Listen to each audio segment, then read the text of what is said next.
Hello friends, तो कैसे हो आप सब। आई होप आप सब अच्छे होंगे। स्वागत है आप सभी का हमारे इस चैनल में जिसका नाम है एक्सेल हर्डल्स। एमएस एक्सेल के बेसिक कोर्स के इस वीडियो में आज हम फंक्शंस एंड फॉर्मूलाज के बीच में क्या डिफरेंस है इसे डिटेल में जानने की कोशिश करेंगे। अगर आपको इनके बीच के डिफरेंस को जानना है तो ये वीडियो बिल्कुल आप ही के लिए दोस्तों। तो इस वीडियो को बिना स्किप किए एंड तक जरूर देखिएगा। तो चलिए आज का वीडियो शुरू करते हैं। दोस्तों, सबसे पहले हम फॉर्मूला को समझने की कोशिश करते हैं कि ये होता क्या है। इसके लिए सबसे पहले मैं आपको एक छोटी सी कैलकुलेशन करके दिखाता हूँ। जैसे कि मैं यहाँ पर 5 लिखता हूँ इस तरह से, और यहाँ पर भी मैं 5 लिखता हूँ इस तरह से, और मैं इन दोनों का सम करना चाहता हूँ। तो इसके लिए मैं क्या कर सकता हूँ, इक्वल्स टू ये वाला सेल और इनके बीच में प्लस का साइन और ये वाला सेल, और मैं यहाँ पर एंटर करता हूँ। तो आप देख सकते हैं कि मुझे 10 आउटपुट मिल चुका है। लेकिन क्या मैं इसे किसी दूसरे तरीके से कर सकता हूँ? जी हाँ, मैं बिल्कुल कर सकता हूँ। जैसे कि इक्वल्स टू 5 प्लस 5, और मैं यहाँ पर एंटर करता हूँ। तो आप देख सकते हैं कि इन दोनों ही तरीके से मुझे आउटपुट 10 मिला, जो कि बिल्कुल सही है। लेकिन इन दोनों में डिफरेंस क्या है, हम इसको समझते हैं। यहाँ पे अगर आप इस वाले 10 को देखें तो क्या इसका इन दोनों ही सेल से कोई लेना देना है? बिल्कुल भी नहीं।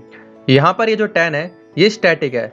लेकिन अगर हम इस वाले 10 को देखें तो क्या इसका इन दोनों से कोई लेना देना है? जी हाँ, बिल्कुल है। क्योंकि इस वाले 10 में हमने इन दोनों सेल के सेल एड्रेस को पिक किया है। इसका मतलब ये है कि आपको यहाँ पर ये जो 10 आउटपुट दिख रहा है ये वाला 10 डायनेमिक है। अगर मैं यहाँ पर कुछ भी चेंज करता हूँ, जैसे कि मैं यहाँ पर 7 कर देता हूँ और मैं यहाँ पर एंटर करता हूँ, तो आप देख सकते हैं कि ये वाला 10 तो 12 हो चुका है, लेकिन ये वाला 10 एज इट इज 10 ही है। क्योंकि जैसे ही हमने यहाँ पर 5 की जगह 7 किया तो इसने 7 प्लस 5 इक्वल्स टू 12 कर दिया। लेकिन यहाँ पर ये वाला 10 चेंज नहीं हुआ क्योंकि ये स्टैटिक है। इसका इन दोनों से कोई लेना देना नहीं है। दोस्तों, मैं आपको आगे के लिए एक बात बताना चाहूँगा कि जब भी हम एक्सेल में वैल्यू को पिक करने की बात करते हैं, you should have always focus on sale address rather than value.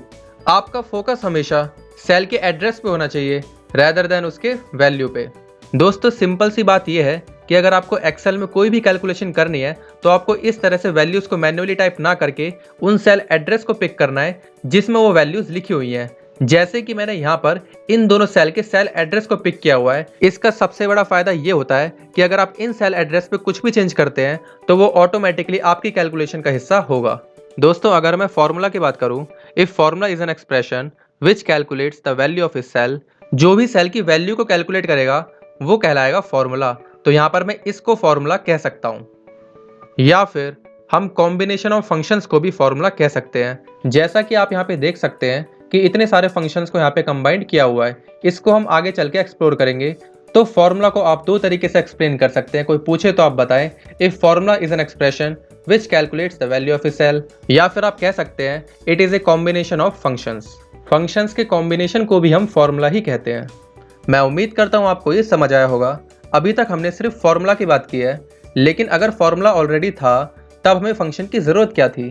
तो चलिए हम इसको समझते हैं। तो इसको समझाने के लिए मैंने यहाँ पर कुछ वैल्यूज़ लिए हैं। मैं इनको सम करना चाहता हूँ। तो देखिए हम इसको किस तरह से कर सकते हैं।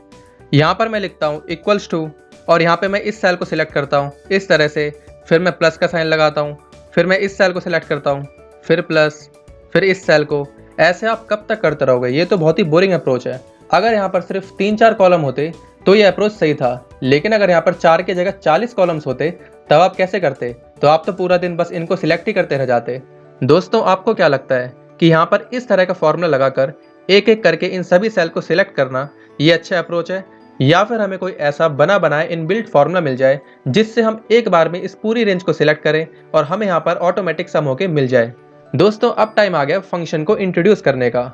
इससे पहले मैं आपको फंक्शंस की ब्यूटी दिखा देता हूँ कि हम क्यों फॉर्मूला की जगह पर इनबिल्ट फंक्शंस को ज़्यादा इंपॉर्टेंस देते हैं। तो इसके लिए मैं पहले इस फॉर्मूला को यहाँ से रिमूव कर देता हूँ और यहाँ पर मैं लगाता हूँ some function equals to some bracket में। और ये देखिए, अब की बार मैं यहाँ से लेकर यहाँ तक की रेंज को एक बार में सिलेक्ट करता हूँ और यहाँ पर मैं एंटर करता हूँ। तो आप देख सकते हैं कि हमें आउटपुट इंस्टेंटली मिल चुका है।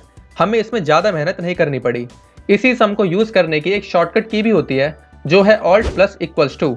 तो मैं यहाँ पर alt plus equals to press करता हूँ इस तरह से, और आप देख सकते हैं कि ऑटोमेटिक ये पूरी रेंज सिलेक्ट हो चुकी है। यहाँ पर मैं एंटर करता हूँ तो ये आउटपुट हमारे सामने है। इसी तरह से मैं बाकियों का भी सम निकाल देता हूँ इस तरह से, और आप देख सकते हैं कि ये कितना ईजी अप्रोच है। इसमें मुझे बिल्कुल भी मेहनत नहीं करनी पड़ी। लेकिन अगर आप यही काम पिछले वाले अप्रोच से करते तो उसमें आप कब तक डेटा को सिलेक्ट ही करते रह जाते। ऐसे तो आपकी उम्र हो जाती दोस्तों, और आप सिर्फ डेटा सिलेक्ट ही करते रह जाते। वो बिल्कुल बेकार अप्रोच है। तो माइक्रोसॉफ्ट एक्सेल ने हमें ऐसे कामों के लिए कुछ इनबिल्ट फंक्शंस दिए हैं जो हमारे काम को आसान करते हैं। तो चलिए हम फंक्शंस के एक्सप्लेनेशन को देख लेते हैं। दोस्तों, जैसा कि यहाँ पर लिखा हुआ है, function is a pre defined formula which is used to do a specific task. Function एक ऐसा प्री डिफाइंड फॉर्मूला है जो माइक्रोसॉफ्ट एक्सेल ने हमें पहले से बना बनाया दिया है, जिसका यूज हम कुछ स्पेसिफिक टास्क को करने के लिए कर सकते हैं। जैसे कि हमने इस वाले एग्जांपल में सम करने के लिए सम फंक्शन का यूज किया, जिससे हमारा काम आसान हो गया। हम चाहते तो इससे पहले वाले अप्रोच से भी सम कर सकते थे, लेकिन वो बहुत ही लेंदी प्रोसेस हो जाता। इन्हीं कामों को आसान करने के लिए एमएस एक्सेल ने हमें कुछ इनबिल्ट फंक्शंस दिए हैं, जिनका यूज करके हम अपने काम को आसान कर सकते हैं। यहाँ पर आगे लिखा है, function is a most powerful inbuilt feature of MS Excel which is used for data extraction, data calculation and data analysis.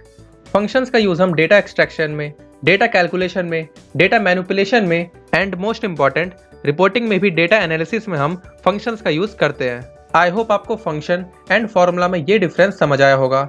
ये था फंक्शन वर्सेस फॉर्मूला का पार्ट 1।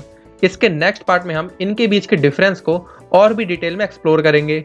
अगर आपको ये वीडियो पसंद आई है तो प्लीज़ इस वीडियो को लाइक कीजिए, चैनल को सब्सक्राइब करके बेल नोटिफिकेशन को ऑन कीजिए, जिससे कि आपको हमारी लेटेस्ट वीडियोस की नोटिफिकेशन सबसे पहले मिल सके। तो मिलता हूँ आपसे इसी के नेक्स्ट पार्ट में। तब तक के लिए टेक केयर, बाय बाय।